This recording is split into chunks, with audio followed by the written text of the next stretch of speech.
Factory Fast Records, the best in indie, presents Throwback Rock with reviews from Dr. Bones and the Mad Andersons on New Music Saturday. Off the bat, a very, very big thank you to NYC Factory Fast Records for giving us this album to play.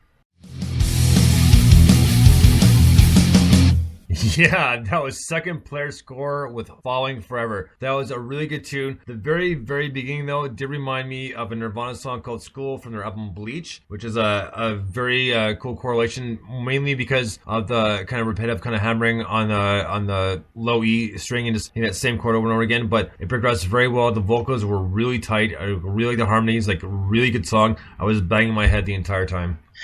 As was I. That was a great tune, great hook. I love the guitar solo. The guy played octaves all the way through, which is a very cool effect, and you don't hear that very often. Great power. Yeah, I'm banging my head. You about gave yourself a concussion there. I did. I actually have nothing to add to it. No, I loved it too. It was a great start to the show, and I absolutely loved the vocals. They were just amazing. Great job.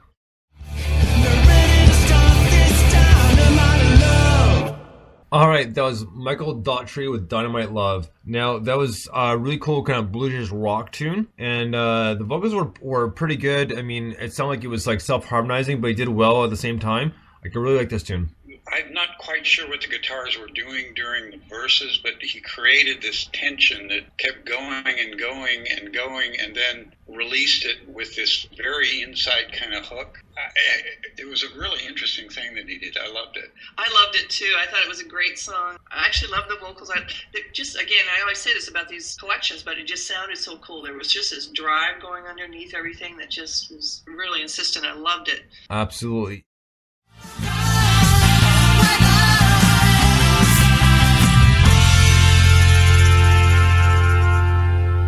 Mono groove with White Lies, and that definitely was a groove for sure, and it definitely reminded me of the 50s and 60s. A whole bunch of mix in there, a little bit of Beach Boys, a little bit of Ventures with the horns and the kind of the instrumental parts of it. It was a great tune. I really liked it. Yeah, I did too. I was immediately transported to being about 9 years old, listening to my transistor radio when I was supposed to be asleep. Great horn sections. Whoever arranged that did a hell of a job. There were some interesting key changes in there. Vocals, I'll leave that to Catherine, but they were very well arranged. It was a good tune. It was a great tune, and it's one of those you just can't help but smile when you're listening to it. Yeah, the vocals were outstanding, the vocal harmonies and all of that. Yeah, this was such a well-produced song. It was great.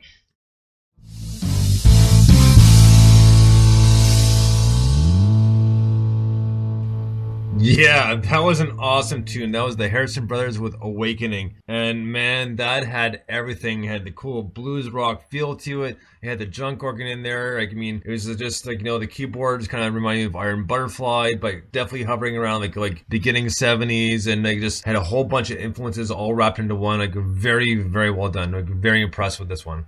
Absolutely. I heard, as you mentioned, Brian, a lot of different influences. I've never heard a B3 played with that much junk on it. It sounded really cool. Yeah, that's what I'm saying, man. I loved it. Yeah. Wow. Yeah, great tune.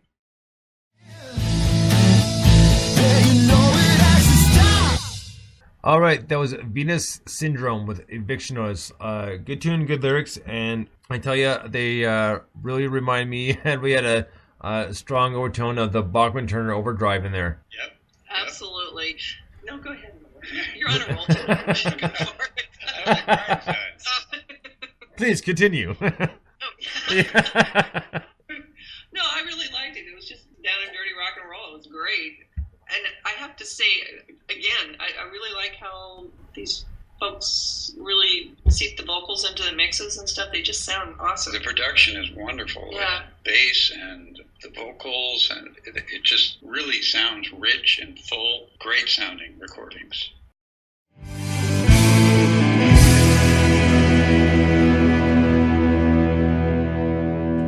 The Statements in my head, and there was another one with a 60s and 70s influence with a whole bunch, and I heard a little bit of Steppenwolf in there. Really good blues rockin' tune. I really enjoyed the vocals. Really appreciate this one. Yeah, we were shaking our heads yes on the Steppenwolf thing off air. I actually liked it. It was really kind of trippy sounding. I would have put about 1972.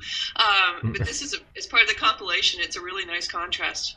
I liked it a lot. Yeah, it was a very interesting tune. I liked the guitar player. He used a bunch of harmonics to start the tune off. That was really interesting. Yeah. And it was a great tune. Right on. That was Bison Sound with Your Ghost of You. What a cool track. I mean, the whole EP has been very good. So a big shout out and a big thank you to NYC Factory Fast Records for sending this EP. Again, this is like the fourth one they've sent us. And thank you so much because it's been nothing but great, fantastic music. I really appreciate it. Yeah, as do we. I just continue to be amazed by all of this.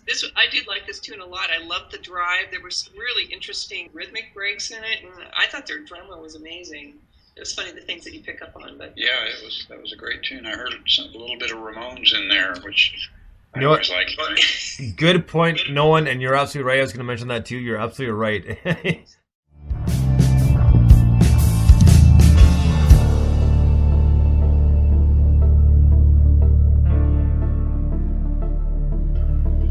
That is an awesome tune. It just the vocals. I always love set vocals, but phenomenal between the guitar, bass, and drums is unbelievable. Like a really good tune. It's a great tune. This is just such sophisticated stuff. They're just in a league of their own. That was just simply amazing. Yeah, the wall of sound that came in the middle with that guitar solo. Wow.